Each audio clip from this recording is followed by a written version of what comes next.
जहां एक तरफ भारत का हवाला देकर बांग्लादेश फिर से इतिहास लिख रहा है, तो वहीं दूसरी तरफ भारत ने तो असली माल ही उड़ा लिया है। जानेंगे भारत ने पाकिस्तान और बांग्लादेश दोनों को एक बड़ा झटका कैसे दिया है। जियोपॉलिटिक्स में बहुत कुछ चल रहा है, हमेशा की तरह जानने को मिलेगा बहुत कुछ। आइए जानते हैं इन खबरों को विस्तार से। बांग्लादेश की अंतरिम सरकार ने 1971 के मुक्ति संग्राम पर किताबों को संशोधित करना शुरू कर दिया है। जियाउर रहमान ने देश की स्वतंत्रता की घोषणा की थी, जबकि पिछली किताबों में बंगबंधु शेख मुजीबुर रहमान को इस घोषणा का श्रेय दिया गया था। डेली स्टार के एक रिपोर्ट के मुताबिक प्राथमिक और माध्यमिक छात्रों के लिए नई किताबों में जानकारी होगी कि जियाउर रहमान ने 1971 में बांग्लादेश की स्वतंत्रता की घोषणा की थी। रिपोर्ट के मुताबिक नए किताबों में कई बदलाव होंगे। इनको छापने का काम अभी चल रहा है। किताबों को 1 जनवरी से छात्रों को वितरित किया जाना है। साल 2010 से जब शेख हसीना दूसरी बार सत्ता में आई थी, पाठ्य पुस्तकों में लिखा गया था कि शेख मुजीबुर रहमान ने 26 मार्च 1971 को पाकिस्तानी सेना की ओर से गिरफ्तार किए जाने से ठीक पहले एक वायरलेस संदेश के जरिए स्वतंत्रता की घोषणा की थी। बांग्लादेश के national curriculum and text book board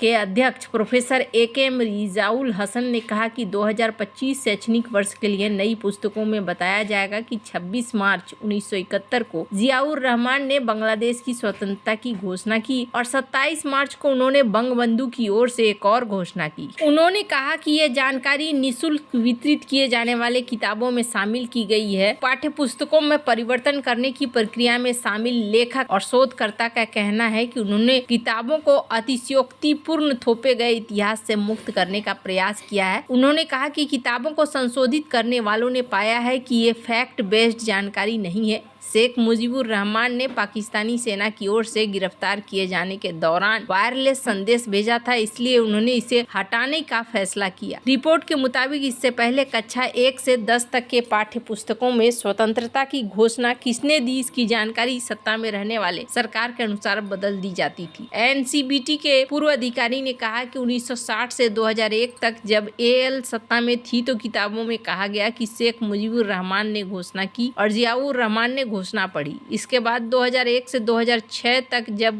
BNP सत्ता में थी तब उन्होंने कहा कि जियाउर ने घोषणा की। हालांकि ये वो नहीं बता सके कि 1996 से पहले पाठ्य पुस्तकों में क्या लिखा जाता था। अवामी लीग के समर्थक मानते हैं कि शेख मुजीबुर रहमान ने ये घोषणा की थी और जियाउर रहमान ने मुजीब के निर्देश पर केवल घोषणा को पढ़ा था। वहीं बीएनपी के समर्थकों का मानना है कि उनकी पार्टी के संस्थापक और देश के पूर्व राष्ट्रपति जियाउर ने यह घोषणा की थी। रियाजुल ने कहा कि हम ये सुनिश्चित करने की कोशिश कर रहे हैं कि जो सच है वही आए। एनसीबीटी के पूर्व अधिकारियों ने यह भी कहा कि भले ही सत्ता में बैठे लोग स्वतंत्रता की घोषणा करने वालों का नाम बदलते रहे, लेकिन संविधान ने 26 मार्च 1971 को बंगबंधु की ओर से बांग्लादेश की स्वतंत्रता की घोषणा के टेलीग्राम को 6ठी अनुसूची में शामिल किया है। संविधान में राष्ट्रपिता के रूप में शेख मुजीबुर रहमान का उल्लेख किया गया। संविधान में 10 अप्रैल 1971 को मुजीबनगर सरकार के स्वतंत्रता की घोषणा को भी 7वीं अनुसूची में शामिल किया गया। एनएसबीटी के अध्यक्ष रियाजुल का कहना है कि टेलीग्राम को संविधान में संशोधन के माध्यम से शामिल किया गया था। उन्होंने कहा कि तत्कालीन भारतीय नेता और तत्कालीन सूचना मंत्रालय की ओर से तैयार की गई स्वतंत्रता के बाद की पहली डॉक्यूमेंट्री स्वतंत्रता संग्राम के दस्तावेज जियाउर रहमान की घोषणा करने के पक्ष में सबूत दिखाता है। अब जो भी है, बांग्लादेश में ये वाला कार्यक्रम चल रहा है।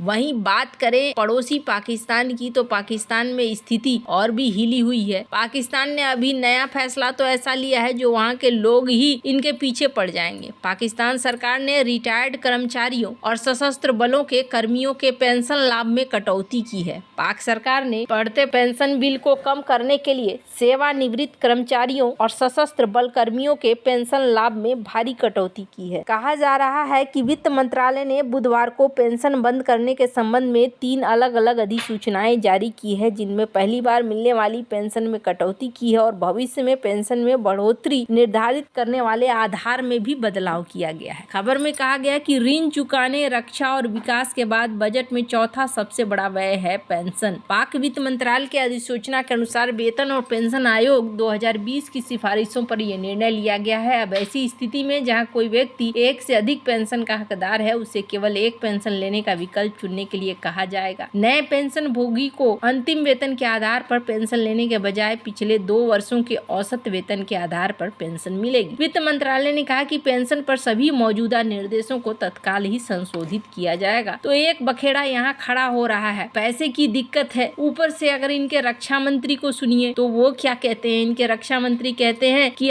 टीटीपी ने कहा है हमसे कि टीटीपी हट तो जाएगा, लेकिन यहाँ पर $35 मिलियन देना होगा, तभी टीटीपी के फाइटर्स को ये हटाएंगे। अब ये कितनी सच्चाई है कहना मुश्किल है। इसलिए मुश्किल है क्योंकि ये एक गेम भी हो सकता है। इसलिए गेम हो सकता है कि अभी दोनों के बीच में युद्ध जैसे माहौल बन रहे हैं, तो यहाँ गेम खेलने की कोशिश पाकिस्तान कर सकता है कि दोनों के बीच में थोड़ा मतभेद लगाया जाए। खैर, अब ये जो सीन यहाँ पर देखने को मिल रहा है, उसके बाद एक और बुरी खबर इनके लिए निकल कर आई है, और वो ये है कि पाकिस्तान जो टेक्सटाइल इंडस्ट्री में अच्छा खासा कर रहा था और माना जा रहा था कि पाकिस्तान को लाभ मिल रहा है बांग्लादेश के गिरने का, उनके लिए अब सबसे बड़ी मुश्किल आकर खड़ी हो गई है, क्योंकि यहाँ पर उनके टेक्सटाइल इंडस्ट्री को लॉस पे लॉस हो रहा है। बांग्लादेश में जो सरकार और उलटफेर हो रहा था, उसमें माना जा रहा था कि पाकिस्तान की टेक्सटाइल इंडस्ट्री को यहाँ ठीक ठाक फायदा हो जाएगा, लेकिन इस फायदे को ये भुना नहीं पा रहे हैं, इस मौके को भी नहीं भुना पा रहे हैं।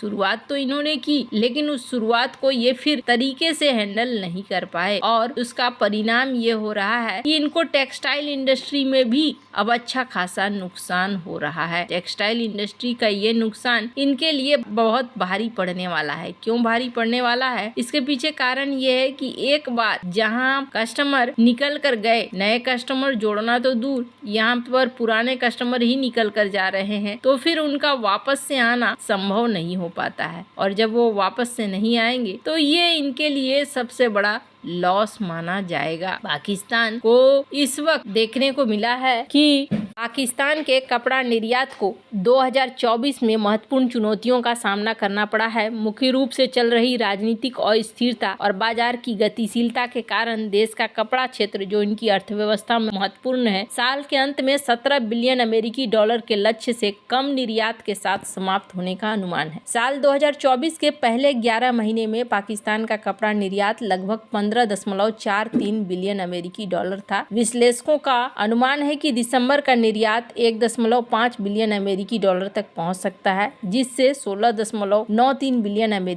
रह जाएगा। ये पिछले साल के प्रदर्शन से गिरावट दिखा रहा है, जो शुरुआती सकारात्मक रुझानों के बावजूद विकास में ठहराव को दिखा रहा है। कहा जा रहा है कि निरंतर राजनीतिक अनिश्चितता ने खरीदार को विश्वास को पूरी तरीके से प्रभावित किया है। लगभग 40% निर्यात ऑर्डर का नुकसान है, क्योंकि अंतर्राष्ट्रीय ग्राहक अपना व्यवसाय वियतनाम, भारत जैसे देशों की तरफ लेकर जा रहे हैं। पाकिस्तान को वियतनाम और भारत से भी कंपटीशन झेलना पड़ रहा है, और भारत इस पायदान में बहुत तेजी से आगे बढ़ते हुए भी देखने को मिल रहा है। वैसे आपको क्या लगता है? इन सब मामले में आपकी क्या राय है? कमेंट कर जरूर बताएं। चल मिलते हैं अगले वीडियो में नई खबर के साथ।